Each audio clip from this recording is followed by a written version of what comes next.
Fala galera, Gustavo aqui do canal Senhor Programador e hoje é o dia. É hoje que eu vou te ensinar tudo o que você precisa saber sobre CSS para começar a estilizar suas páginas HTML. E falando nisso, se você não sabe o que é HTML, recomendo que assista a minha série Introdução ao HTML, em que eu explico os conceitos principais sobre essa linguagem. E é claro que hoje eu não vou abordar todas as propriedades e opções que o CSS possui, porque são centenas, mas eu vou abordar os assuntos principais para você dar o seu pontapé inicial. Vamos começar entendendo o que é CSS. CSS é a abreviação para Cascading Style Sheets e é uma linguagem de estilização. Não é uma linguagem de programação. Ele serve para estilizar sites e aplicativos de celular. Como eu disse na série Introdução ao HTML, a linguagem HTML é responsável por posicionar os elementos de um site, e o CSS vai estilizar esses elementos, adicionando cores, bordas, alterando o tamanho dos elementos, dentre outras coisas. A sintaxe do CSS é bem simples. Sempre teremos um seletor, que é o elemento em que o estilo será aplicado, e vamos entender um pouco melhor sobre esse seletor daqui a pouco.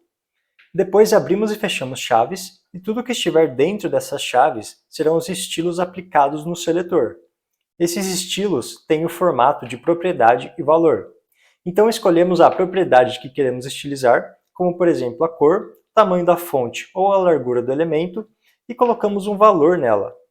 Vale ressaltar que as propriedades são todas em inglês, mas não se preocupe com isso, você vai decorá-las na medida em que for usando.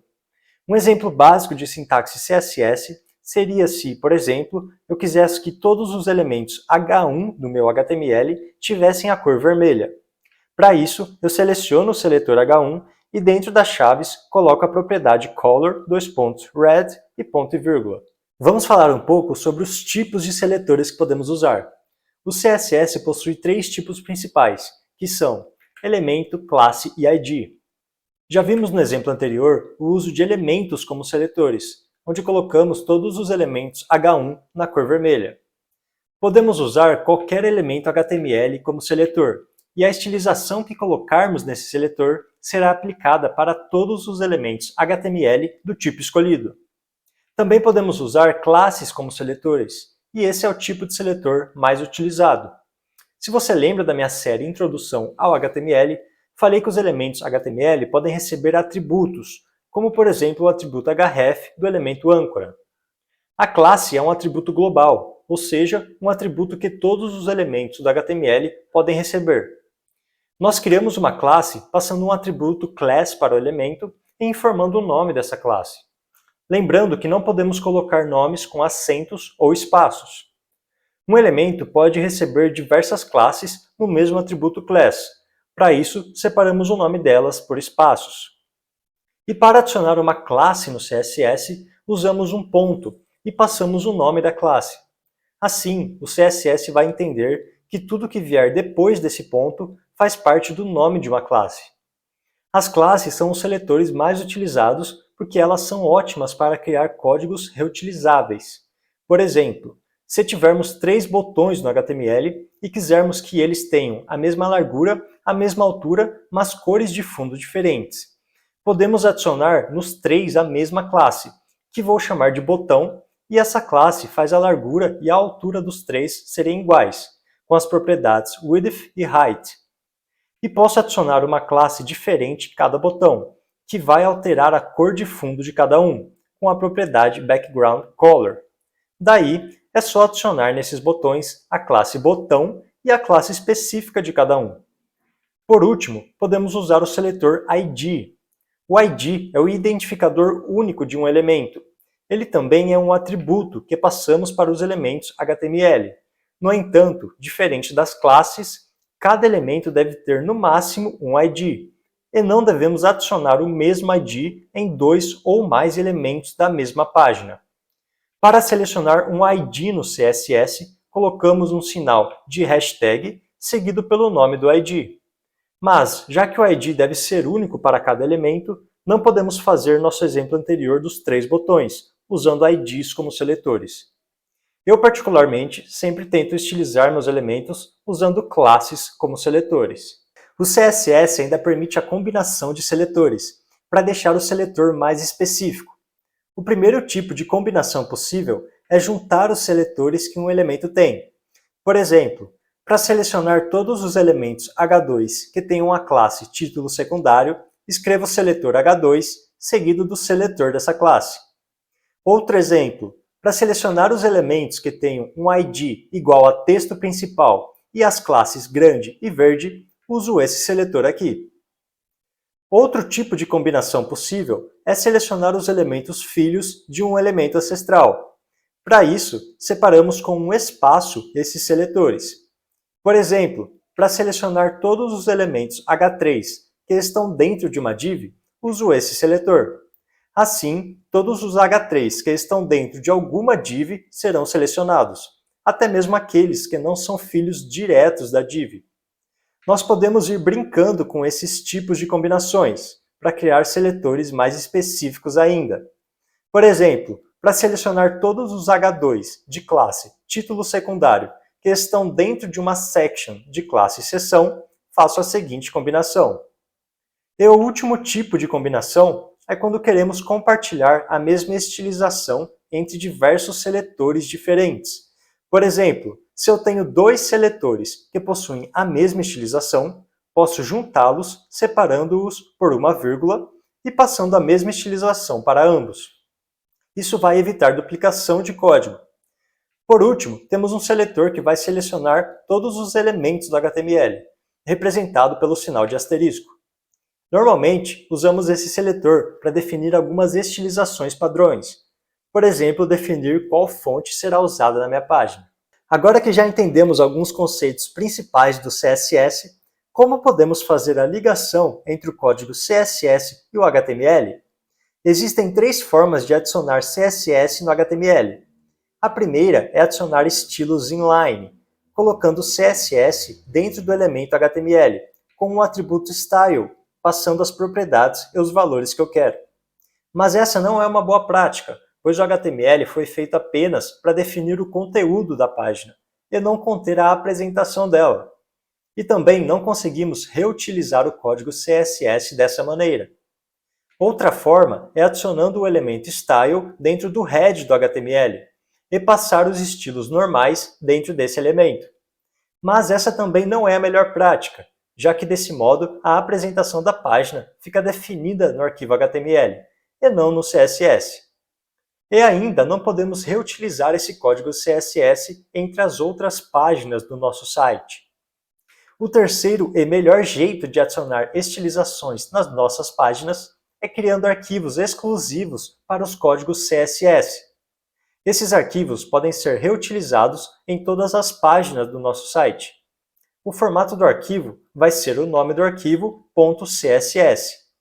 Para chamar um arquivo CSS dentro de um arquivo HTML, colocamos um elemento link no head do HTML, que terá os atributos rel igual a stylesheet, que significa que o elemento link criado terá uma relação do tipo folha de estilos com o HTML, e o href, que irá apontar para o arquivo CSS. Agora que já entendemos a teoria principal do CSS, bora ver tudo isso na prática.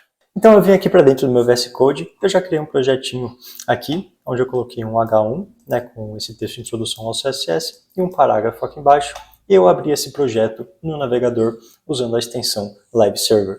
Então vamos começar a ver os conceitos que nós vimos no começo dessa aula. Primeiro eu vou adicionar um estilo inline nesse elemento H1. Então, para isso eu crio um atributo style, e aqui dentro eu vou passar a propriedade color e o valor red para alterar a cor desse H1 para vermelho. Então, se eu salvo, a gente pode ver que a cor dele foi alterada para vermelho. Mas a gente viu que esse não é o melhor jeito de estilizar os nossos elementos. Então, eu vou estilizar da segunda forma que nós estudamos, que é passando um elemento style aqui dentro do head. Então, eu crio aqui o elemento style e dentro desse style eu passo os estilos que eu quiser. Então, eu vou selecionar todos os H1 que eu tenho na minha aplicação e vou dar para eles uma cor azul com o color blue. E se eu salvo, a cor do meu H1 mudou para azul. Mas a gente também viu que esse não é o jeito mais eficaz de passar estilos para o meu HTML. O jeito mais eficaz é criando um arquivo CSS.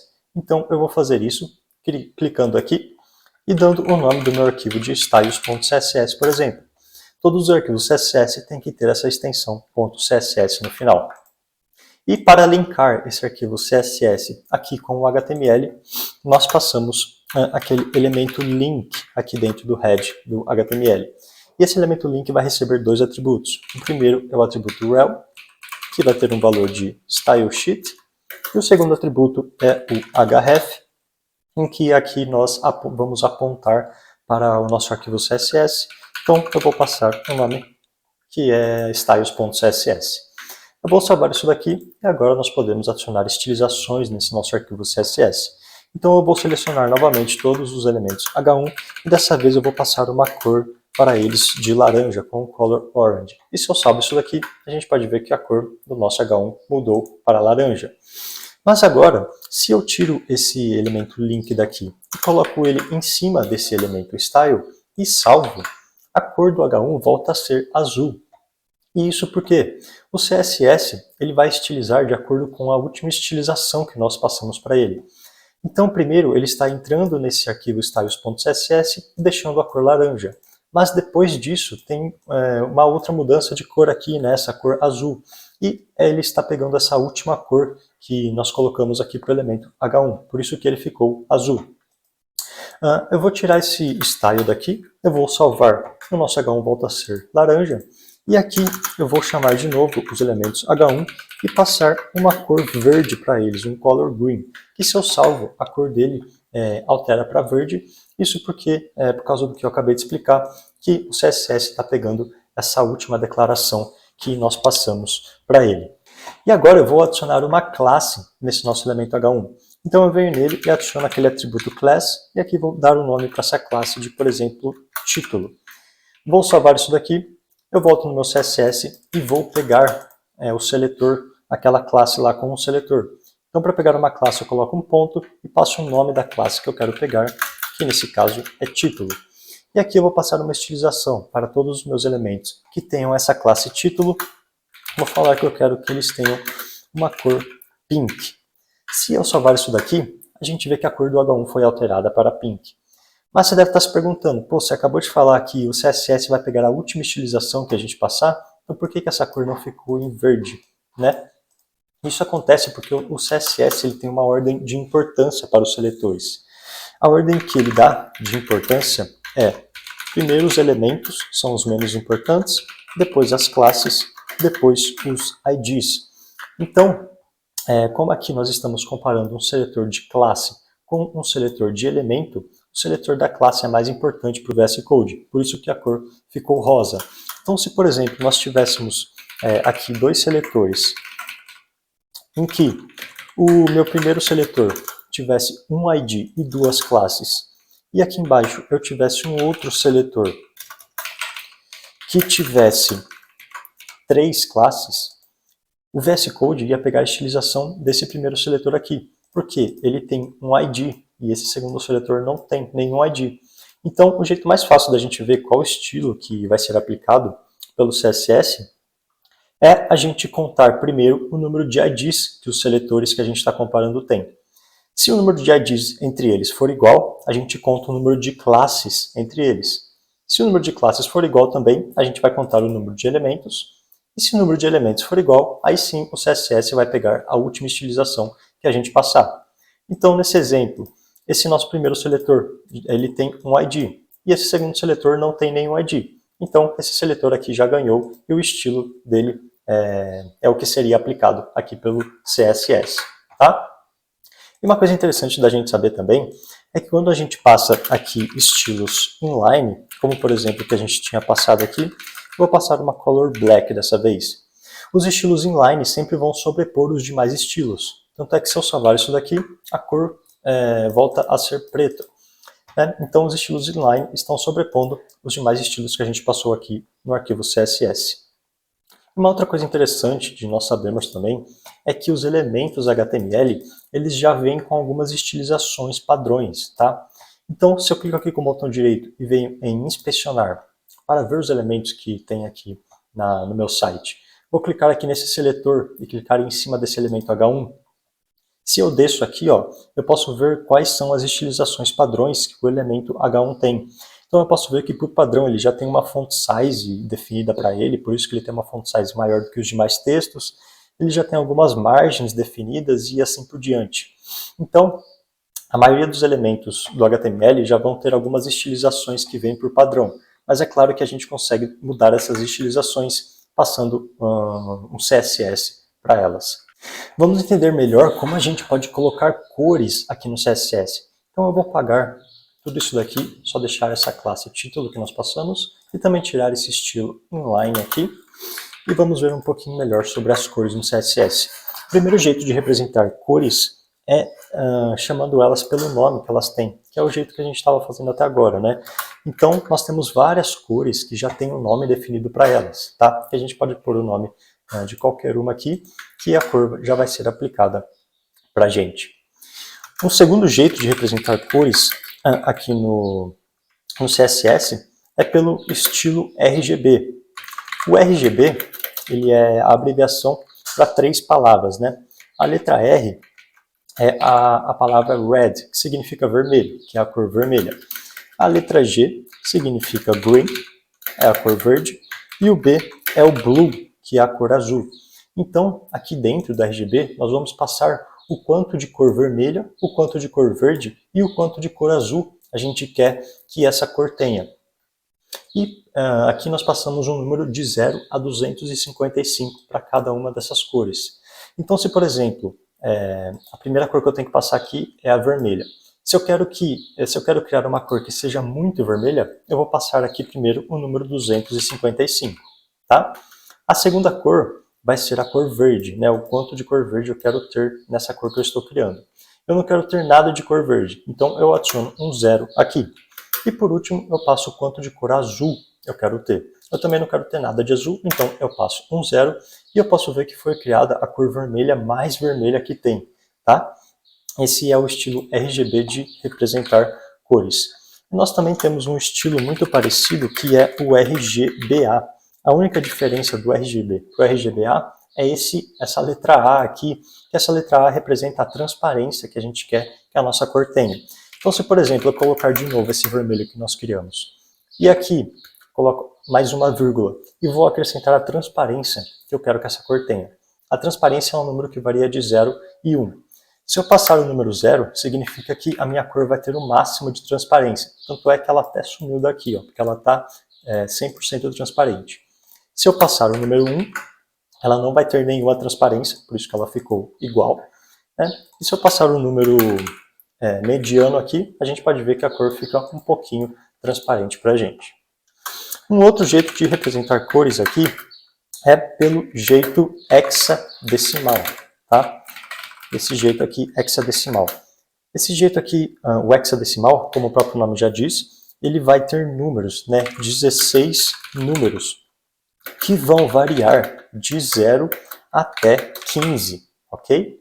Mas no estilo hexadecimal, nós vamos ter os números de 0 a 9, e o número 10 vai ser a letra A, o número 11 a letra B, e assim por diante, até o número 15, que é a letra F, ok? Então vamos entender um pouco melhor na prática. Para representar uma cor em hexadecimal, a gente começa com um hashtag, e a ideia é bem parecida com a representação RGB. Primeiro a gente define o quanto de vermelho a nossa cor vai ter, depois o quanto de verde, depois por último, né, o tanto de azul que essa cor vai ter. Então, para representar o vermelho, eu vou colocar 2 dígitos aqui, tá? Eu tenho que colocar 2 dígitos aqui, e cada um desses dígitos vai ser desde o número 0 até a letra F, no caso. Então, se eu quero que essa letra, esse número, vou representar o mesmo número inteiramente vermelho que a gente fez, eu vou adicionar 2 dígitos F aqui. Depois eu vou representar o quanto de verde essa cor vai ter. Eu não quero nenhum tom de verde nessa minha cor, então eu coloco 2 zeros. E por último, o tanto de azul, não quero nenhum azul, eu coloco mais 2 zeros. E a gente pode ver que já sai a cor vermelho, mais vermelho possível que a gente pode ter. E esse estilo hexadecimal também tem essa ideia da transparência, em que se eu adiciono mais 2 zeros aqui no final, a nossa cor fica inteira transparente. E se eu adiciono 2 Fs, a nossa cor não tem nenhuma transparência, né? Ela fica aquele vermelho original que a gente tinha colocado. E por último, nós temos uma representação que pode ser desse tipo HSL aqui. Esse HSL aqui, ele é o jeito menos usado, né, que a gente vai utilizar, mas é bom a gente saber mais ou menos como ele funciona. A primeira letra do HSL, esse H, representa o hue, que é a tonalidade da cor que a gente quer criar. Essa tonalidade, né, esse hue, é um valor angular, né, ele vai ser de 0 a 360, referente a esse círculo de cores que você está vendo agora aí na sua tela. Então, se a gente quiser criar uma cor vermelha, a gente coloca 0 graus aqui para o H. Tá? Depois a gente tem o S. O S é a saturation, a saturação dessa cor que a gente está criando. Esse valor varia de 0 a 100%. Eu vou adicionar uma saturação de 50% aqui. E por último a gente tem esse L. Esse L é o lightness, que representa a luminosidade que essa nossa cor vai ter. Eu vou colocar uns 50% também. Se a gente salva, a gente já pode ver que saiu um vermelho um pouquinho mais opaco aqui para nós. E como eu disse, esse jeito HSL é o que a gente menos vai ver sendo usado por aí. A gente vai usar mais o RGB e o hexadecimal. E uma coisa interessante de saber é que quando você precisar transformar uma cor RGB em hexadecimal e vice-versa, é só você vir aqui no Google e digitar RGB para hexadecimal, que vão ter um monte de sites que já vão fazer essas transformações automaticamente para a gente. Vamos entender agora um conceito muito importante no CSS, que é o Box Model, ou o modelo de caixa. Tá? Para isso, eu criei aqui um título H1, né? Um elemento H1 que tem um título, e também duas divs, em que essas duas divs têm uma classe caixa, e a primeira div tem uma classe caixa 1 e a segunda uma classe caixa 2. E aqui no CSS também, eu falei que eu quero que essas duas divs tenham uma largura, né? Ou seja, um width de 150 pixels e uma altura com esse height de 100 pixels. Além disso, a primeira caixa vai ter uma cor de fundo em vermelho e a segunda em verde. O que a gente tem que entender é que o navegador vai representar cada elemento HTML como se fosse uma caixa retangular para a gente. Por isso o nome de box model, né, de modelo de caixa. Se a gente inspeciona aqui esses nossos elementos, eu vou pegar primeiro esse elemento H1, ó, e a gente pode ver que o espaço que ele ocupa aqui na nossa tela é um espaço retangular, né, um espaço de caixa retangular, assim como as nossas divs e assim como todos os outros elementos que a gente adicionar aqui no nosso HTML. Tá? Então vamos entender melhor como funciona esse Box Model. O Box Model ele é composto por 4 partes. A primeira parte, né, de um elemento no HTML vai ser o conteúdo desse elemento. Então, nesse nosso caso, se a gente pega as nossas divs, eles têm esse elemento de texto. Então, esse é o conteúdo deles. Tá? Mas aqui poderia ser, por exemplo, uma imagem, um vídeo, alguma coisa assim. Então, o primeiro conteúdo, né, a primeira coisa do Box Model é o conteúdo do elemento. A segunda parte do Box Model é o preenchimento interno do elemento, que a gente dá essa propriedade de padding aqui, ok? Eu vou passar, por exemplo, para essa caixa 1, um padding de 10 pixels e vou salvar. E a gente já pode ver que foi adicionado um preenchimento interno de 10 pixels em cima e embaixo, e na direita e na esquerda. Tanto é que se eu seleciono aqui essa div, caixa 1, e venho aqui nessa aba de computado, nós podemos ver o Box Model aqui. Aqui no centro do Box Model é o próprio conteúdo em que nós falamos antes, e depois desse conteúdo vem essa propriedade padding de 10 pixels que nós acabamos de adicionar. Depois desse padding, a gente pode até ver aqui que vem a propriedade border aqui no Box Model. Então vamos adicionar uma borda para essa nossa caixa 1, com a propriedade border. Eu vou colocar 10 pixels, 10 pixels solids e uma cor azul, tá?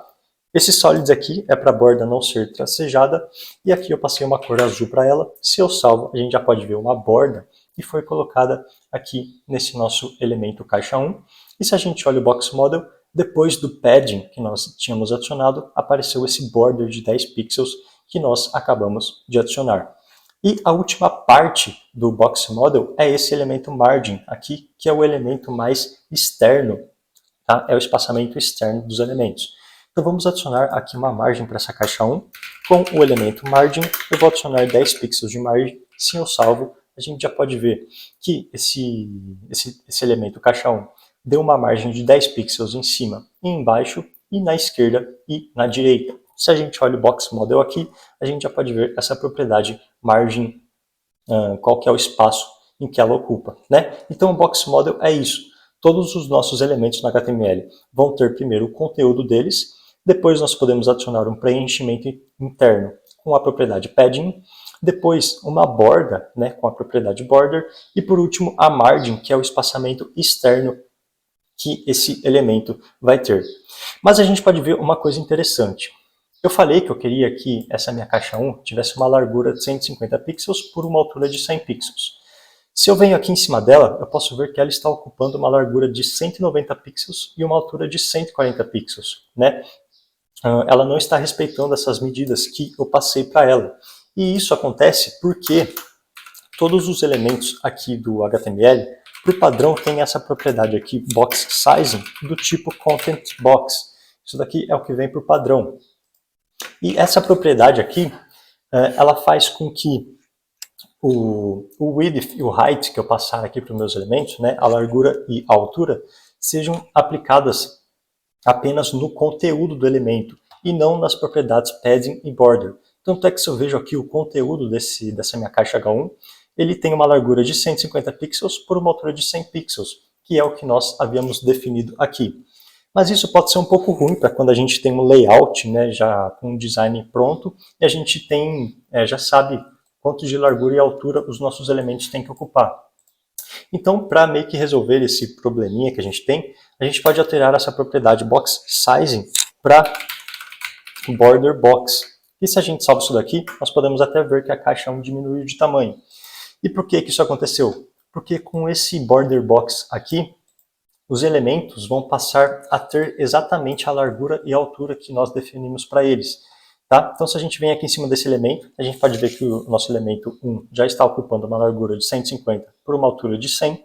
E aqui no Box Model, a gente pode ver que o conteúdo dele diminuiu de tamanho para que, quando nós somarmos com o padding e o border, todos esses três elementos ocupem a largura e a altura que nós definimos aqui para eles. Então, é bem comum nos nossos estilos CSS que aqui no começo nós chamamos aquela propriedade, naquele seletor que seleciona todos os elementos HTML, e passamos essa propriedade box sizing do tipo border box aqui para todos os elementos do nosso HTML. Agora que entendemos o box model aqui no CSS, vamos entender melhor quais unidades de medida nós podemos utilizar. Tá? A primeira unidade de medida, que é a que nós estamos utilizando, é a unidade pixels. Então, por exemplo, se eu falo que essa minha caixa vai ter uma largura de 150 pixels, ela sempre vai ter esses 150 pixels. Isso daqui tanto para telas desktop quanto para mobiles, porque o pixel é uma unidade fixa de medidas. Tá? A gente também podia passar, e só para explicar eu vou tirar essas propriedades que a gente passou aqui embaixo. Outra unidade de medida que a gente pode ter é a porcentagem. Então, se por exemplo eu tivesse aqui, eu quero que essa minha classe caixa tenha uma largura de 80%, e eu salvo isso daqui, eu posso ver que essas nossas duas caixas estão ocupando 80% de todo o espaço disponível para elas. Tá? E o espaço disponível para elas é referente ao elemento pi delas. Tá? Então, o elemento pi dessa classe caixa é o nosso elemento body. Como a gente sabe, esse nosso elemento body ocupa essa tela inteira, então essas nossas classes caixa estão ocupando 80% da tela inteira, ok? Uma outra unidade de medida que nós podemos utilizar é a unidade de medida REM, que é uma unidade de medida relativa, ou seja, ela vai depender de alguma outra medida. Então, se por exemplo, eu quero que essa minha caixa tenha 10 REM, isso significa o quê? Esse REM é uma medida que vai depender do tamanho da fonte desse elemento HTML. Lembra dele? Que é o elemento que fica por volta de tudo. Por padrão, esse elemento HTML ele tem um font size, né, o tamanho da fonte de 16 pixels. Esse é o padrão dele, que ele sempre vem assim.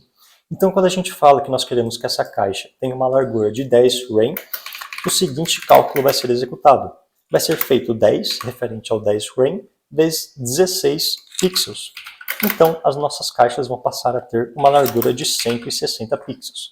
Tanto é que se eu sovar isso daqui, a gente pode ver aqui que essas nossas duas caixas têm uma largura de 160 pixels. Tá? Então, essa unidade de medida REM é referente ao tamanho da fonte do HTML. Se eu dobrar essa fonte para 32 pixels, as nossas caixas passam a ter 320 pixels de largura, ok? E a última unidade de medida que nós vamos estudar é uma unidade de medida relativa também. E para mostrar ela, eu vou fazer algumas alterações no meu HTML. Eu apaguei aquele H1. Eu vou criar uma seção em que eu vou colocar essa primeira caixa aqui dentro e vou dar uma classe para ela de seção 1. E aqui embaixo eu vou criar mais uma section. Dentro dela eu vou colocar essa caixa 2 e vou dar uma classe de seção 2 para ela. Ok? E se eu volto para cá, eu vou falar agora que eu quero que essa minha classe caixa tenha uma width de 10 EM, tá? EM. Essa unidade EM, ela é relativa ao font size, ao tamanho da fonte do elemento pi. Então, se eu pego primeiro esse elemento pi, que é a classe seção 1, eu vou passar para ele um font size de 16 pixels. Agora eu vou pegar esse outro elemento pi, que é essa seção 2. Tá? Então, seção 2, e para ela eu vou passar um font size de 32 pixels, que é o dobro. Então, se eu salvar isso daqui, eu posso ver que a seção 1 vai ter uma largura de 10 vezes 16 pixels, tá? Porque ela é filha aqui da seção 1, a caixa 1, ok?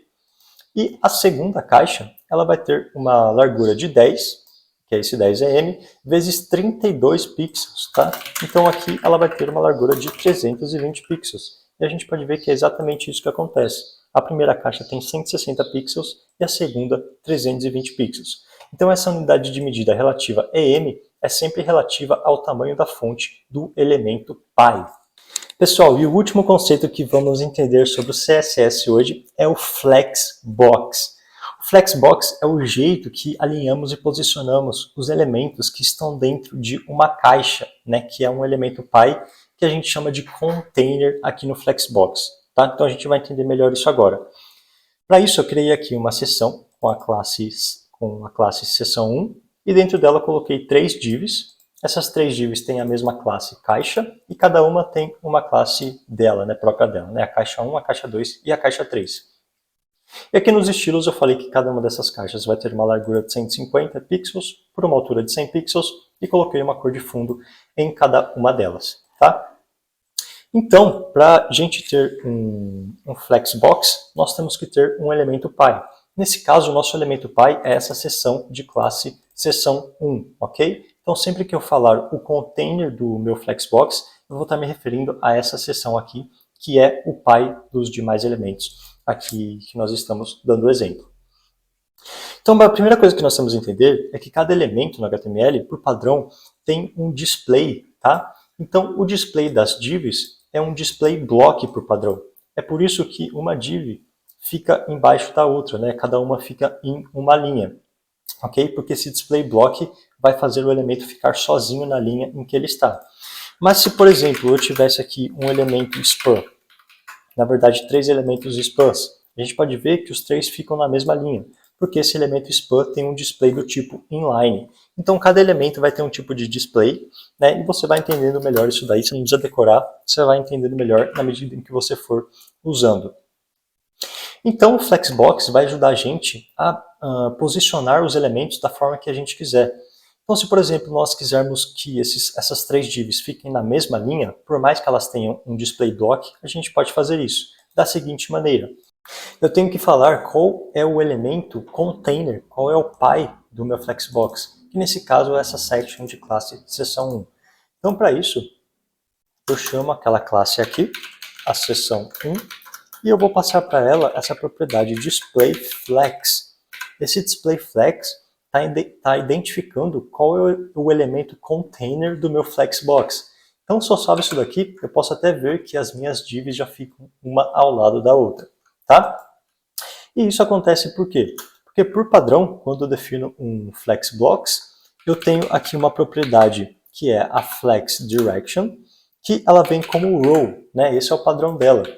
Essa FlexDirection, ela define qual é o eixo principal do meu Flexbox, né? O eixo principal é o eixo em que os elementos vão estar alinhados. E como aqui, por padrão, é row, que significa linha, o nosso eixo principal é a linha, por isso que os elementos ficaram alinhados em uma linha. Mas se a gente quisesse alinhar eles em uma coluna, aqui, que o nosso eixo principal fosse uma coluna, a gente passaria para o Flex Direction um valor de column. Se a gente salvar, a gente pode ver que os elementos já ficam aqui posicionados numa coluna. Mas nós vamos trabalhar com o nosso eixo principal sendo uma linha, tá? E claro que se o nosso eixo principal é a linha, o eixo secundário vai ser a coluna, ok? E como eu falei que esse daqui é o valor padrão que o CSS já dá pra gente, eu vou deixar comentado só para você lembrar dessa propriedade Flex Direction. Outra propriedade que nós utilizamos muito no Flexbox é essa Justify Content, ok? Essa Justify Content vai alinhar os nossos elementos ao longo do eixo principal do Flexbox, que nesse caso é a nossa linha. Então, se eu quiser alinhar esses nossos elementos aqui no centro da nossa linha, eu passo um Justify Content Center. Se eu salvar isso daqui, os elementos vão ficar ao centro do nosso eixo principal, que é a nossa linha. Agora, se eu quiser colocá-los aqui no final da linha, eu vou passar aqui um Flex End, ok? Porque os nossos elementos já vão ficar aqui no final do nosso eixo principal. Eu vou voltar eles aqui para o centro. A próxima propriedade que vamos ver é essa daqui, Align Items, que também utilizamos bastante. E ela é responsável por alinhar os nossos elementos ao longo do eixo secundário, que nesse caso é a nossa coluna, tá? Então, para isso, eu vou antes aqui na nossa section, eu vou adicionar uma cor de fundo nela, para a gente ver melhor qual é o espaço que ela está ocupando. Vou adicionar uma cor de fundo hashtag 555 e também vou colocar uma altura nessa nossa seção de 200 pixels, ok? Se eu salvar isso daqui, a gente pode ver já o espaço que a nossa seção 1 está ocupando. Então essa Line Items vai ser responsável por centralizar, por alinhar esses elementos, ao longo do eixo secundário, que é a nossa coluna.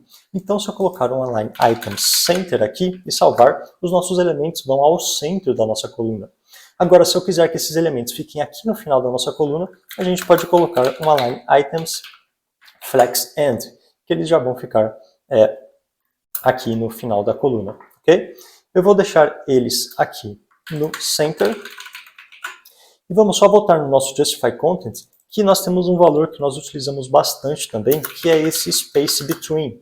Tá? Esse Space Between vai ser responsável por colocar um espaço igual entre esses nossos elementos aqui ao longo do eixo principal. Ok? Vou voltar aqui com o Center e vamos ver a última propriedade aqui do nosso CSS, do Flexbox.